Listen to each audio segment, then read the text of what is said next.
Quiet, but it's good afterward. Exactly.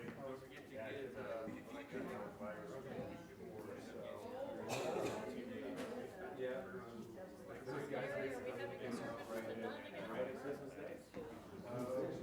We've at least got to watch them.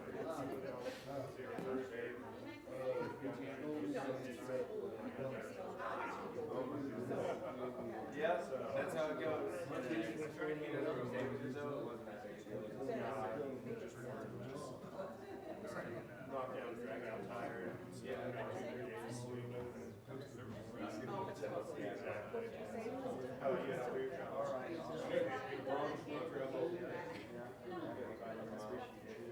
I changed the oil in the car, I changed the oil here.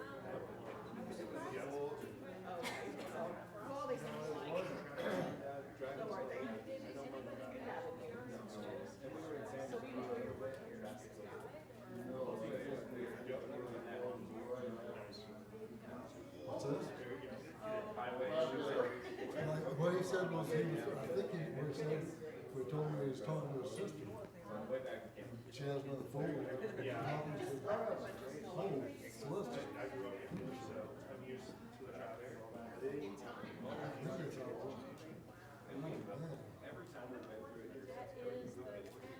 First of all, that's our first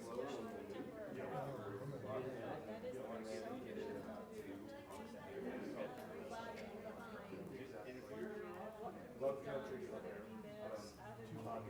Well, she got 14-year-old driving.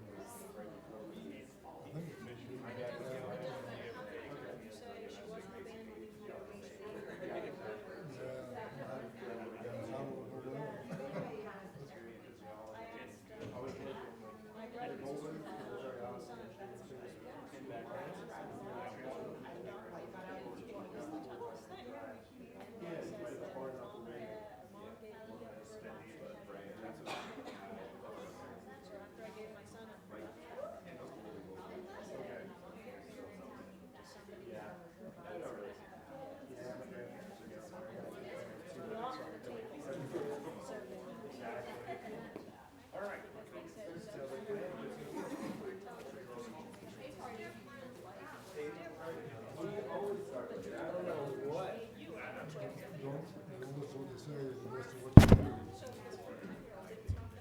First Corinthians what? Oh, I think that's what they say. just check.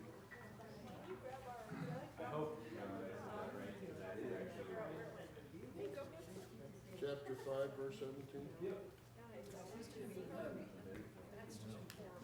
Well, she's gonna stay I'll home. tell you what, I can mess her up.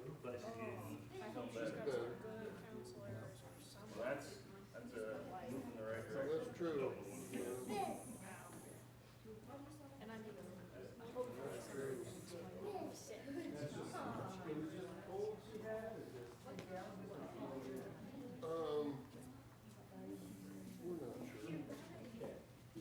We didn't rush up and get this. And it's just, well, almost everything that's just something about this time of year is viral related. And I know that they test, it shows any virus, Yeah. it is what it is, you know? Anyway, so Yeah. I gotta That's bad. It feels like a head cold, like I had last year, the year before that, the year before that. And after a couple of weeks, you're done with it, you know? That's what, unless you get it bad, that's what everything's like right now. All right, good morning, everybody. Starting late on time as usual. Terry was giving me a bad time, though, so I had to get started. And then I read your mug, so I decided I shouldn't give you a hard time. Yeah, exactly. No. Terry had this mug last week, and I looked over and I was like, that's my mug. You can't have my mug. I was going to make him preach, but Brian already had that slot taken, so it was okay. All right, guys, so we are in the book of Acts, and we're going to continue here. Dennis is gone this week, so everybody else has got to make sure they step it up on the comments. That's my one request.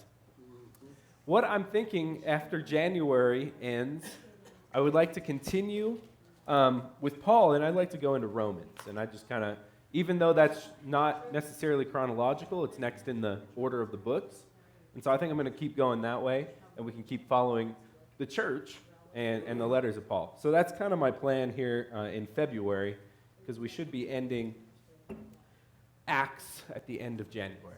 So, all right, so we are going to be starting in chapter 24 of Acts today. Last week we read 23, worked through it and talked through it a little bit.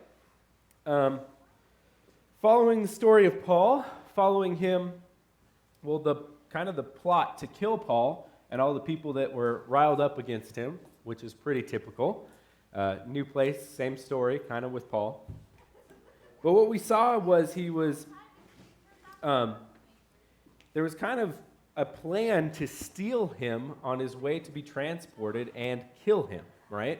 So some steps went into effect to move him to the governor and in Caesarea. And the whole plan was to move him, and we read about that, and we talked about that a little bit, how they moved him in the night and made sure he got there safely. We also talked about how it's kind of interesting that they have been giving Paul a little bit special treatment now that this has come out that he is a Roman citizen, and I guess special is not even the right word. Fair treatment, unlike what they would have done of just beat information out of him and how they originally planned. Because they originally thought that he was the one that had been causing riots in the city for weeks, and they thought they had that guy.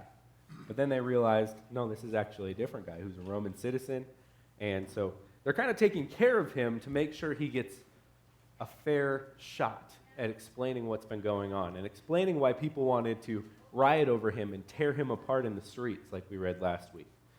So in chapter 23, we kind of just connected the dots to Caesarea, where he's going to be before Felix here in chapter 24.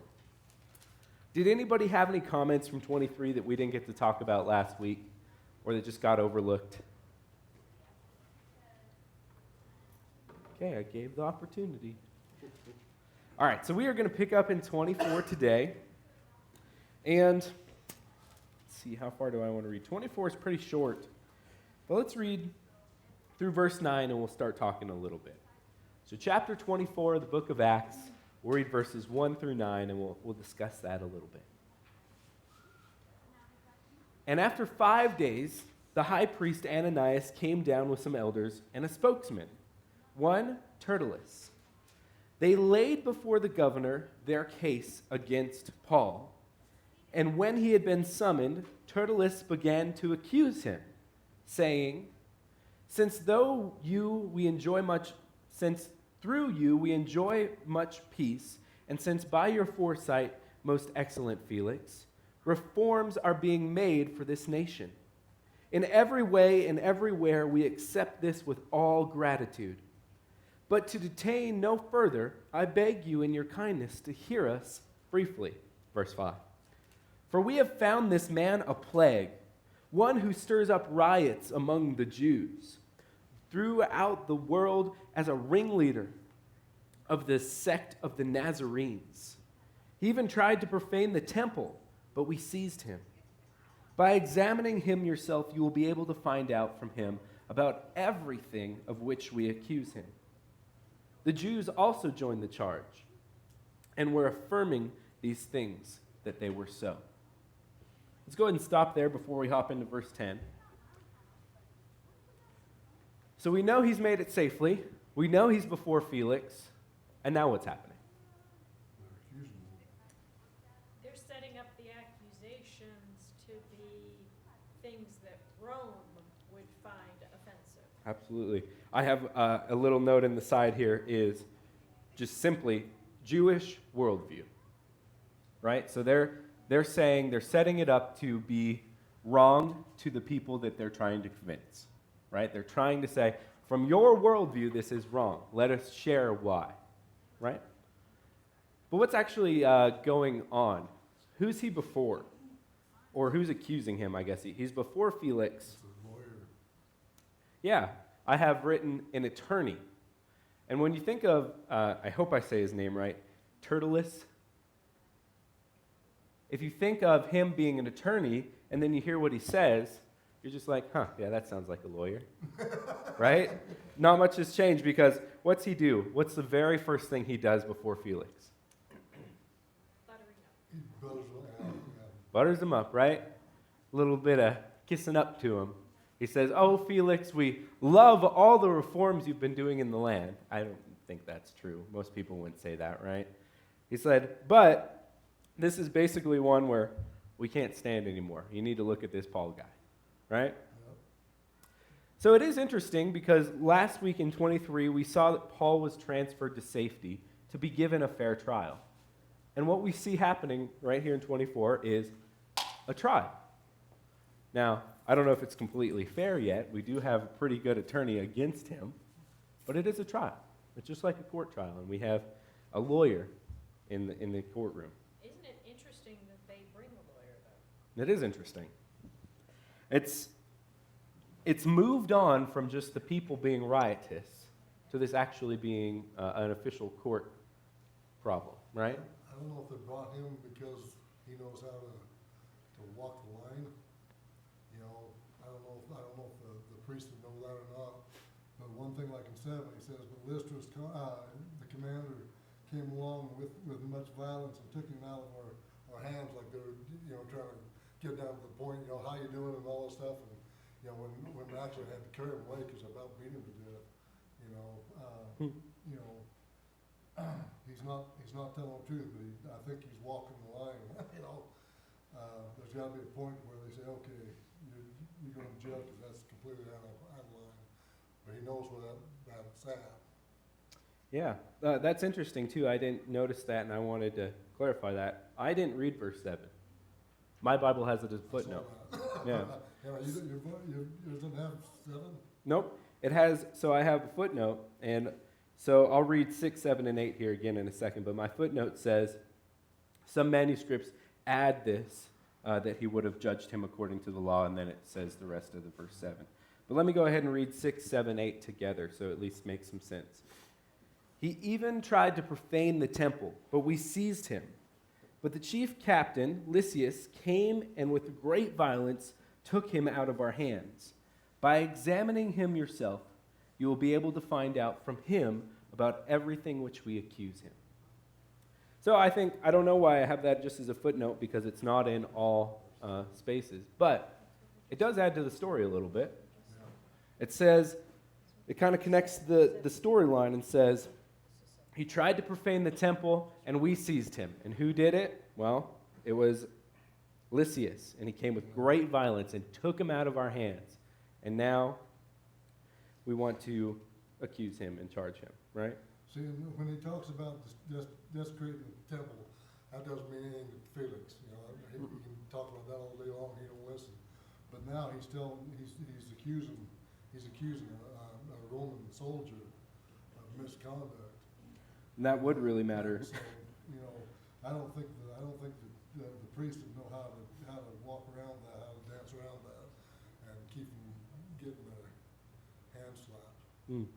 Yeah, there's basically verses 5 through 7. There's 3 major bullet points of what Paul has done wrong, right? Yeah. Stirs up riots among the Jews. Jewish. That's a Jewish problem, right? That's a Roman problem. That's a Roman problem and a Jewish problem. Let's say that both ways. Because if you're running the government and there's riots in the street, you're not running your government. The right? commander knows it ain't right because he had known all about it. All right, so he's stirring up riots throughout all the world, and he's a ringleader from the Nazarenes. That's one. He tried to profane the temple. That's a Jewish problem. And then, like Craig just mentioned, I don't want to gloss over that, in verse 7 is, well, now a Roman governor did wrong, trying to seize him from us. So we have, when we were talking about worldviews and who cares about this here a minute ago, the Jews care about this, but the Romans care about this just as much. Because there is, Felix really would start caring about this, but also we have the attorney there trying to get him on all accounts. Have you caught that? it's Jewish, it's Roman. We're trying to get him in trouble in every way possible. Anything else through verse 9 there? Okay, so he's being accused. He's basically on the stand, being accused for Jewish and Roman problems, right? Verse 10. And when the governor had nodded to him to speak, Paul replied. So we have Paul's response. Knowing that for many years you have been a judge over this nation, I cheerfully make my defense. You can verify that it is not more than 12 days since I went to worship in Jerusalem. And they did not find me disrupting with anyone or stirring up a crowd, either in the temple or the synagogues or in the city. Neither can they prove to you what they now bring up against me. But this I confess to you, that according to the way which they call a sect, I worship the God of our fathers, believing everything laid down by the law and written in the prophets, having hope in God which these men themselves accept. But there will be a resurrection of both, and the just and the unjust. So I always take pains to have a clear conscience towards both God and man. Let me go ahead and pause there at verse 16. Paul's going to continue on here in verse 17. What's he start with when he gets the opportunity to speak? He tells, thank you for letting me, you know, he's kind of buttering up the governor himself, you know. But Sure. What he says is, you have been for many years a judge over this nation. So he's acknowledging his power, right? And then he says, I cheerfully make my defense. The difference between the lawyer and Paul is that the lawyer was lying. They didn't really have a lot of peace under Felix. Felix wasn't a great governor, and his foresight brought about reforms like taxes to the Romans the Jews didn't like. Mm-mm. So he was lying. Paul said, I know that for a number of years you've been a judge over this nation. There's really nothing, you could take that either way. It's not really positive or negative, but he's not lying. He's just saying, I know you've been a judge, so I'll make my defense to you. Absolutely. Here's another thing that is, you led right into it, Terry. So he says, I cheerfully make my defense. What do you think of when you hear that? Defense. tell him your side of the story. Okay? Tell your side of the story. Is it a good thing? Is it a bad thing? Is it... Making a defense, it's a Yeah. good thing, I think. Well, the word here, defense, is one that's interchangeably used with the word apologia. Have you ever heard that word before? So that we use that word in a modern context to mean apologetics, which is making a defense for our faith. And I don't know if you've ever heard that before, but I think this is an interesting, just how Paul uses this terminology here. Make a defense, apologia. It shows us that we should be making a defense. Terry led right into this. Paul was not hurting anybody or doing anything slanderous. He also was not buttering anybody up necessarily. He was just making a defense for where he stood. And so, applying it to our Christian lives today, just one little line, it does mean the same thing as our apologetics. It's the same word. Making a defense is something we should welcome at times. But also, we have the example from Paul that it was not mean, abrupt, fighting, but it was just showing why we stand on what we stand on. So you can use that word, defense or apologia, apologetics, to say, this is why I stand on why I believe in God. That's kind of what Paul's doing here as well. All right. Any other comments on defense or apologia? Because I have a couple of things of what Paul said, but I don't want to skip you. Sandra? You're looking at me like you might have something. Well, it's just playing in my head. Defense, to me, it could go either way. Uh-huh. But the fact that you have to defend yourself or apologize for it is,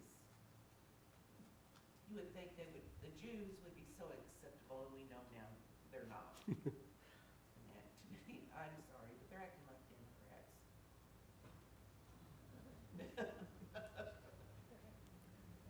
But, no, I'm just mulling it in my head. Okay.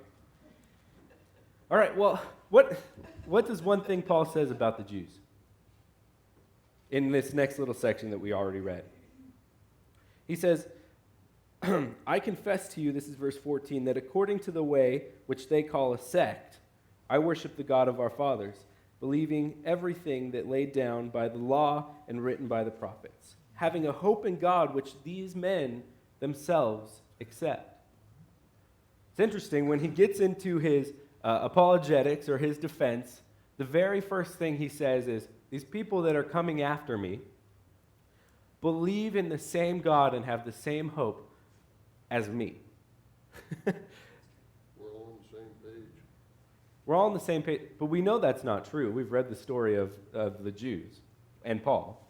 We know that they're not on the same page, but Paul is saying we should be on the same page. We worship the same God, we have the same faith, and they call the way, which is the church of worshiping God, a sect.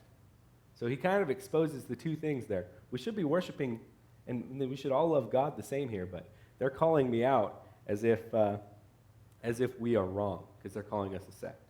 So I found that interesting. He really does work on the Jews in front of Felix and says, why are they fighting me? They're the same, right? They should be the same. Well, he says, having hope in God, verse 15, that these men themselves accept, and that there will be a resurrection of both the just and the unjust. Again, something you would think the Jews would agree with, but yet they are against Paul instead of with him. All right, let's pick up and keep reading here forward, because I stopped in 17, but I'll read 16 again. So I always take pains to have a clear conscience towards both God and man.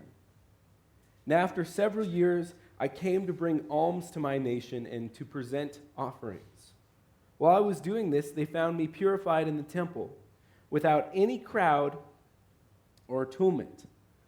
But some Jews from Asia, they ought to be here before you and to make an accusation, should they have anything against me. Or else let these men themselves say what wrongdoings they found when I stood before the council.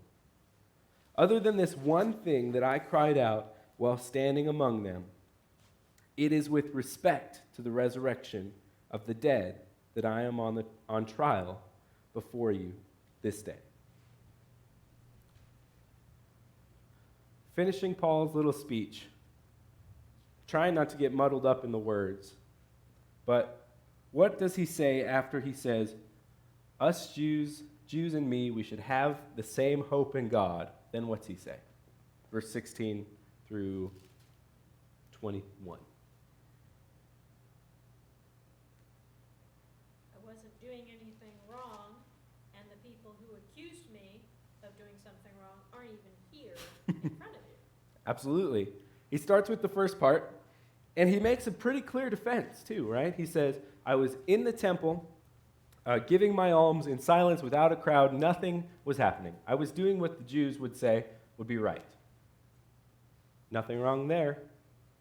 Nothing wrong. That's what I was doing. And then he says, verse 18 and 19, some Jews from Asia, they ought to be here before you to make an accusation, should they have anything against me. Verse 20, or let these men themselves say what wrongdoing they found when I stood before the council. So he's saying two things there. He's saying, the people who should accuse me aren't even here today. And those that are here today, what do they even have to say? Because they weren't the ones there. They weren't the ones that have anything to accuse me of. He's kind of calling out the fact that they do have an attorney on their side. The real people weren't even there.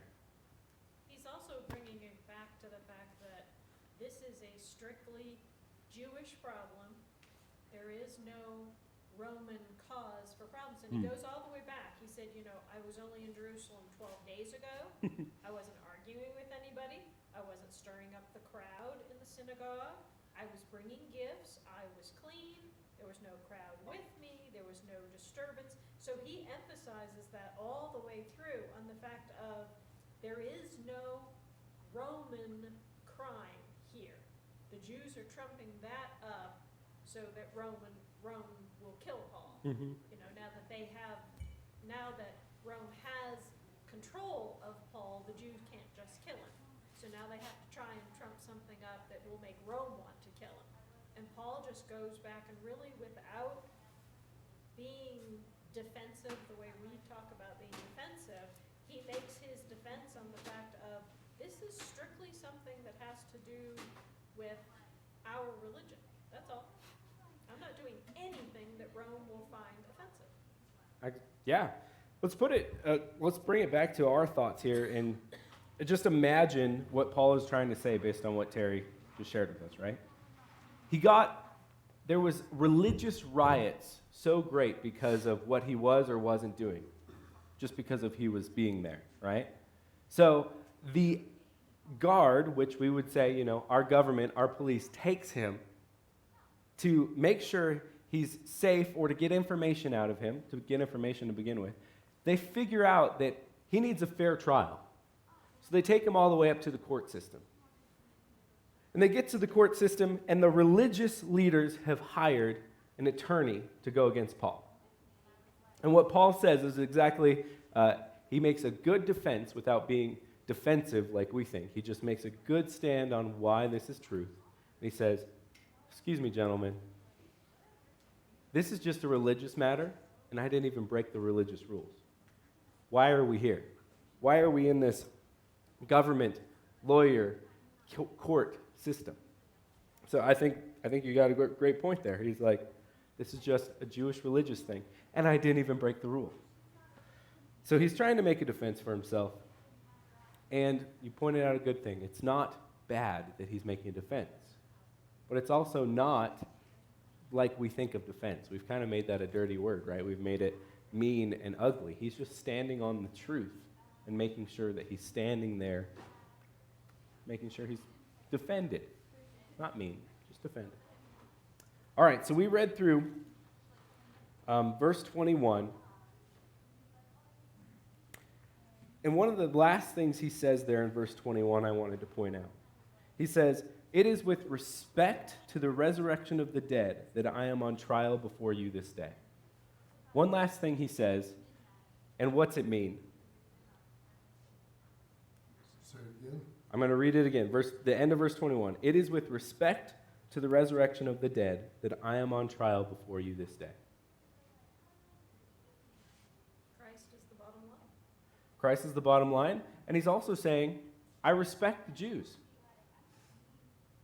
He's saying, I am, religiously, I am on the same page as them. He's saying that again.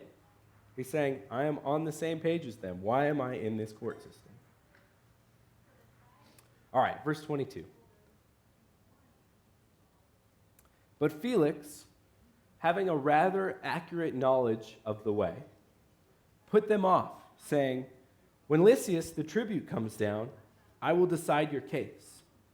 Then he gave orders to the centurion that he should be kept in custody, but have some liberty, and that none of his friends should be prevented from attending to his needs. After some days, Felix came with his wife, Drusilla, who was Jewish, and he sent for Paul and heard him speak about faith in Christ Jesus. And as he reasoned about righteousness and self-control and coming judgment, Felix was alarmed and said, Go away for the present. When I get an opportunity, I will summon you." At that same time, he hoped that money would be given him by Paul. So he sent for him often and conversed with him. When 2 years had elapsed, Felix was succeeded by Porcius Festus, and desiring to do the Jews a favor, Felix left Paul in prison. We go quickly from the trial and the defense to the rest of the story with Felix. And quite a few things happen here in a couple of verses. The very first thing is verse 22, and I think it's really interesting. "But But Felix, having a rather accurate knowledge of the way. Pause there for a second. What is that saying? Felix, having a rather accurate knowledge of the way. Knew about Christians. We would say that maybe more modernly is the governor understood how the church worked. He understood the church. That's what that's saying. All right. So Felix, the governor, understood the church. And then he put them off saying, when the tribute comes down, I will decide your case. And then he gave orders to the centurion that he should be kept in custody and have some liberty, and that his friends shouldn't be prevented from seeing him. So Felix knows the church, and the next thing he does is he puts Paul in prison. But he puts Paul in prison a little bit differently than normal. Did you catch why it's differently? It's kind of house arrest, isn't it? It is kind of house arrest. The way it worded here is, so that his friends shouldn't be prevented from attending to his needs, be kept in custody so that his friends shouldn't be. So Felix knows the church, and then he puts Paul in prison so that the church can see him. I think that's kind of interesting. I don't want to read in too much into where Felix is, but Felix is not at the same standpoint as all of the Jews and the attorneys have been coming at Paul. Because he puts him in the church while in prison, purposefully. He makes it so people can come and see him and attend to his need. So I thought that was interesting. Not only does Felix know the church and know how it works, which is an interesting thing for the governor to be openly knowing, but he also puts Paul in a situation where he continues serving the church in prison. I wonder where Felix went when he left being governor, that he wanted to make points with the Jews. That doesn't make sense to me. I got a note there that he was recalled by Rome. Yeah, but why would he want to make friends with, he's going away with, I can see Festus wanted to do it, but I can't see Felix wanted to do it. I'm not That- sure unless it had something to do with his wife. Yeah, I don't know. Terry, you said he had been recalled by the Romans? So that would mean they decided he was no longer going to be in that position. That's interesting. Is that in a footnote in your Bible, or is that just a It's note? written in, so. Interesting. So I can't confirm nor deny Terry's notes. Nope. Sorry. There is something interesting here, though. So Lysias, yours calls it a tribune, ours calls it a commander. Mm-hmm. Okay, so we know he's a Roman, correct? Yep. No, well, he's not a Roman. He bought his citizenship. Okay, let me rephrase that. We know he's in the Roman military, Yeah. correct? He works for the Bought his Romans. He works citizenship. for the Romans. If he's a centurion or if he's a Okay, tribute. so the governor adjourns the proceedings until the commander comes. Doesn't the governor have the right to just tell the commander to come? And yet, for the next 2 years, the commander never shows up? I would think so. I mean, he says he'll adjourn it until until Lysias shows up, and then Lysias never shows up. But he's he works for the Romans. Felix could have said, show up tomorrow, and Lysias had to have been there. Yeah. Or have something to do about greasing his palm a little bit. He's hoping Paul will finally cough up some change. Well, okay, because we haven't gotten into those verses, but, We haven't? well, we've read them, but we haven't talked about them. So, we know that he's there for at least 2 years. That's the end, right? When 2 years had elapsed, Felix was succeeded, and then he left, right? So we know Paul has been in prison 2 years. But we read in verse 22, when the tribute comes down, I will decide your case. So what Terry's saying is 2 years haven't happened, and the tribune's not there, the centurion's not there yet. Talk more about that. We don't know that he did. He may have, he never said. He did, he hasn't shown up yet, we haven't done anything yet. He may have come and they just. We didn't get a maybe recording. a jump at that. Well, I think we would have a recording of Paul's case being decided, though, because that's the whole reason he's under house arrest right now. Does that make sense? You know what I'm saying? Sort of, but what I'm saying is, we don't really know. Yeah. Well, I was gonna say, what he's saying is that he could have shown up and Felix just was like, oh, I'm not gonna decide anything, so we're just gonna pretend that you're not here. We don't Sure. know that because of the fact that Sure. he could have shown up. Yeah, the only thing we know is that the case was never brought back to trial. It was never discussed, and it was never brought before like Felix said it would, right? Whether he just, ignored the fact that he was in town, or he never came, or whatever, Paul never got the chance like he was told he would get. He's still in prison for at least 2 years. Good prison, from what it sounds like, but he's still in prison. Now, let's go back to Felix. This is what Craig started talking about, and this will work with your guys' if you think he just showed up and he kind of ignored it.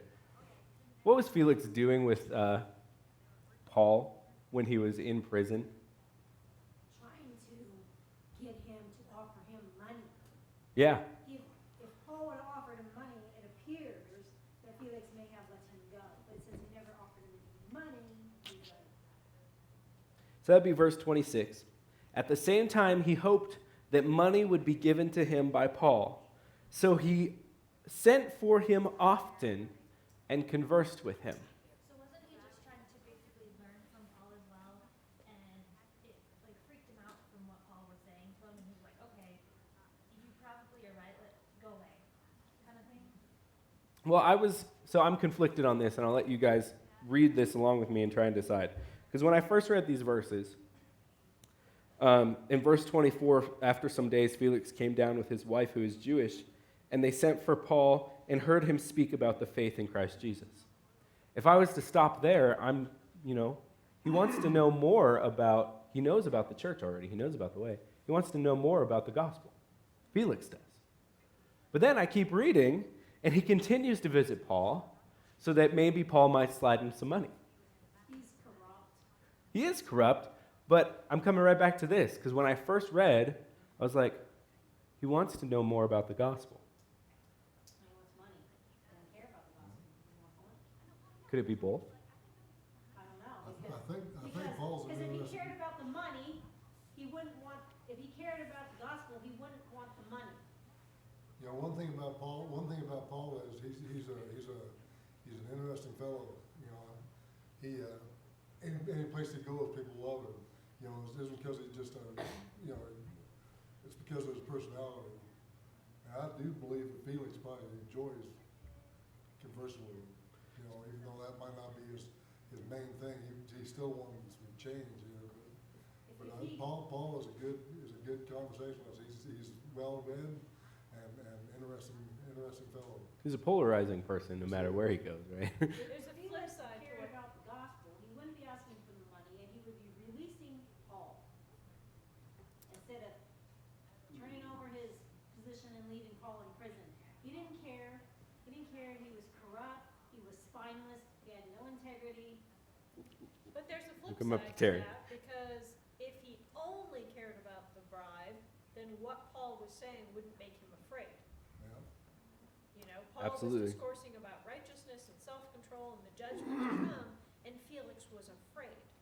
So if he was only listening to this guy go blah, blah, blah, yada, yada, yada, is he ever gonna offer me money? Is he ever gonna? Yeah, but He wouldn't if have he was cared truly, anything about what Paul said. he may have been afraid, and there are a lot of people who are afraid, but they still don't follow the gospel. Absolutely. They know in their heart But that he they was should, listening. but they're, the little devil on the one shoulder is more powerful than Jesus on the other shoulder. And so then they follow, because if he wanted to do the right thing, he would have released Paul. He would have dropped every charge against him Maybe. and let him go. But he's human. So I'll talk to that in a second. I need to get this comment. I'll get Dave. We'll come back up front and we'll see if I can do anything with it. Let's go. So he may have been secretly wishing that he would have, or not secretly because obviously it's written, but that he had come up with money so that way he had a reason to release him.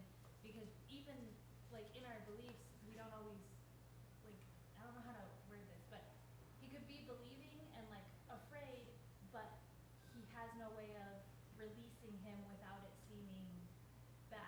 He has, he had a lawyer come up to him and hey, you need to put this person in jail.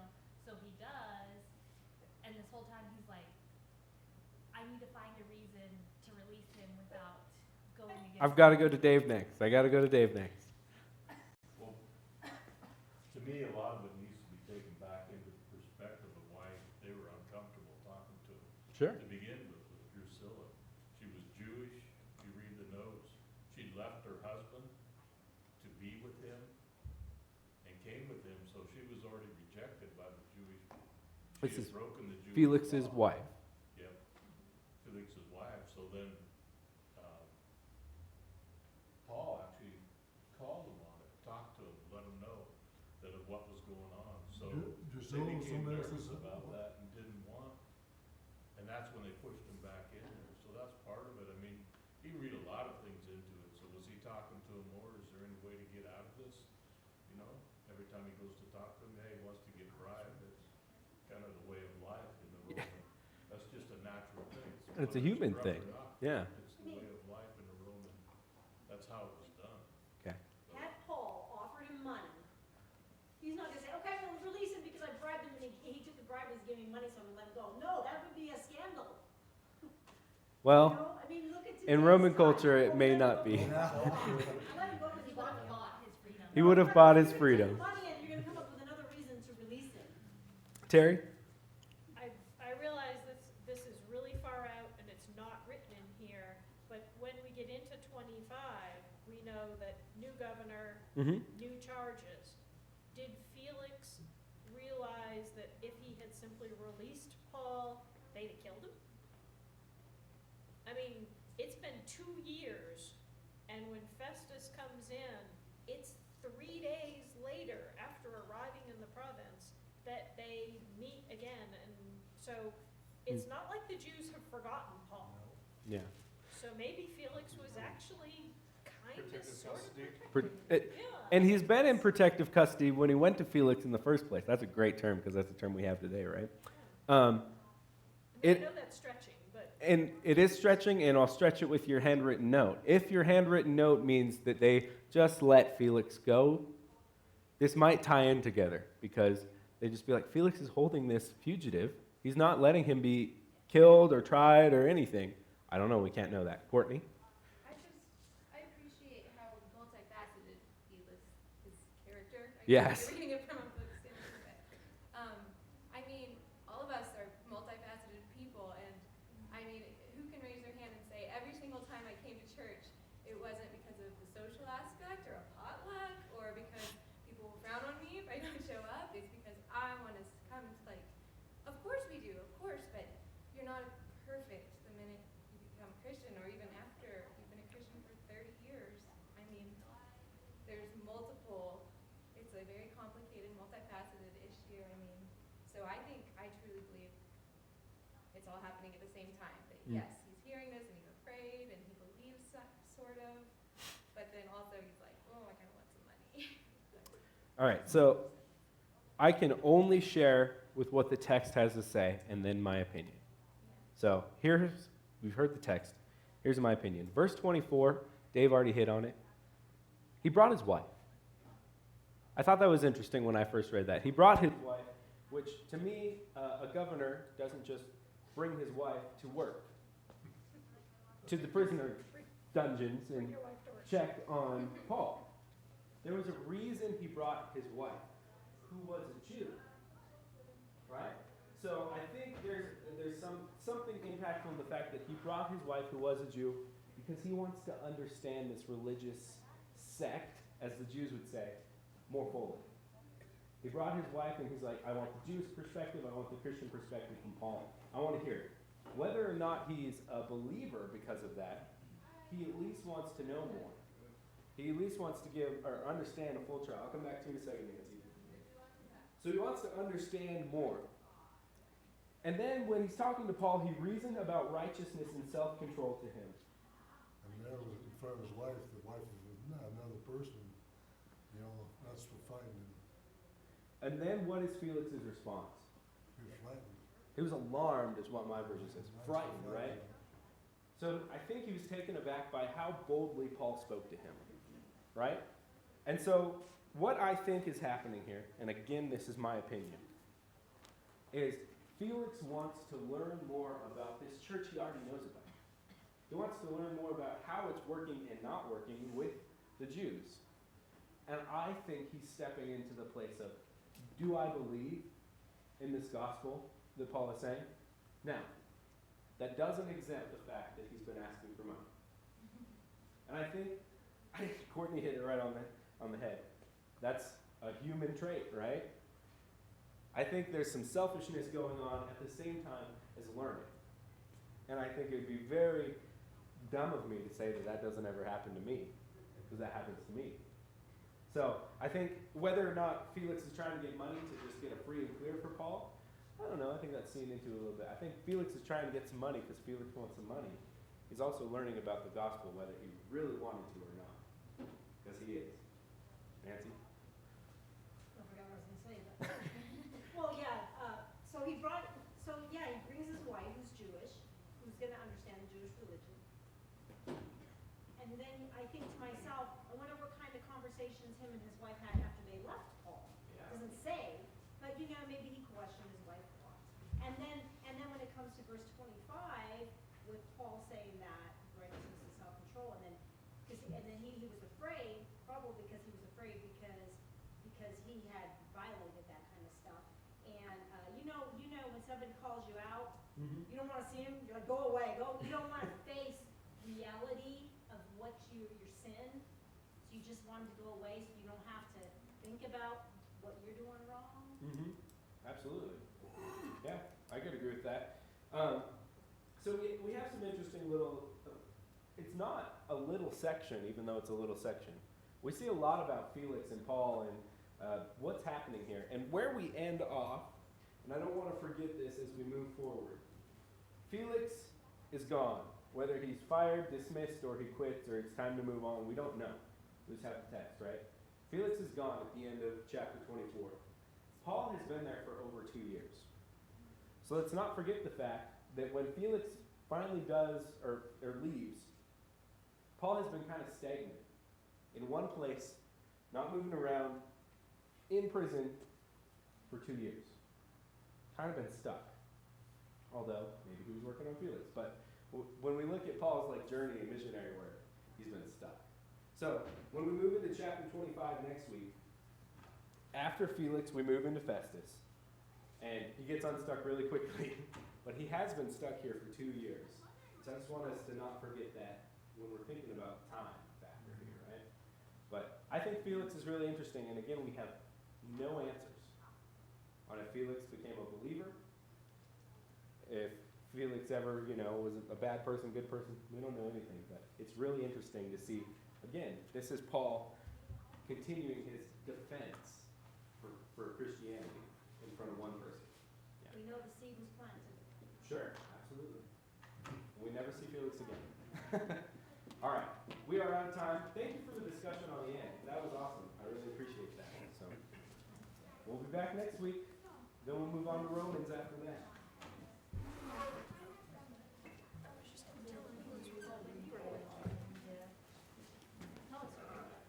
You can find anything on the internet.